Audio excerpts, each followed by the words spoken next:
Coupe du monde des clubs, le Real Madrid écarte la Juventus grâce à Gonzalo Garcia et Phil Ancard.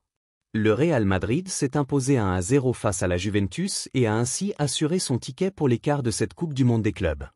On notera la grosse prestation de Di Gregorio dans les cages turinoises et le retour de Kylian Mbappé en deuxième période. Les choses sérieuses commençaient, tant pour le Real Madrid que pour la Juventus, qui avait tout de même affronté un gros morceau comme Manchester City en poule.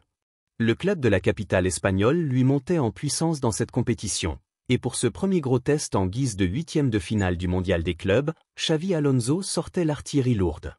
Comme principale nouveauté, on avait droit à un 3-5-2 avec Tchouaméni en défense centrale pour accompagner Huijsen et Rudiger. Gonzalo Garcia était encore présent devant avec Vinicius Junior, bien épaulé par un trio Bellingham-Valverde derrière eux. Kylian Mbappé, de retour après sa maladie, démarrait sur le banc de touche. En face, des Français, comme Kalulu, Khéphren Thuram et Randal Kolo Muani, et du beau monde comme la sensation Kenan Yildiz ou Francisco Conceição. La première situation chaude du match était à mettre sur le compte de Kenan Yildiz, auteur d'une frappe trop écrasée, deuxième. Derrière, Randal Kolo Muani était proche de faire la différence. Après un 1-2 avec Yildiz, le Français, bien lancé dans le dos de la défense, tentait un ballon piqué devant Courtois qui passait au-dessus de la barre, septième.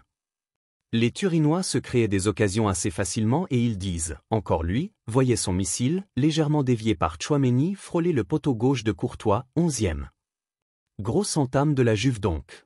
Peu à peu, le Real Madrid parvenait tout de même à resserrer un peu les lignes derrière, mais peinait clairement à créer du jeu, Gonzalo et Vinicius Junior étant isolés devant. Tchouaméni s'essayait à la frappe lointaine, mais Di Gregorio répondait présent, 25e. Clairement, le Xavi Ball ne faisait pas rêver pour l'instant et même si les Merengues avaient un peu coupé la vague turinoise en s'emparant un peu du ballon, c'est toujours l'écurie italienne qui s'approchait le plus dangereusement des cages adverses. Di Gregorio devait tout de même s'employer pour empêcher Jude Bellingham d'ouvrir le score, 30e. Servi par Valverde, l'Anglais avait pu frapper dans la surface mais l'Italien était vigilant. Un Real Madrid bien supérieur en deuxième période.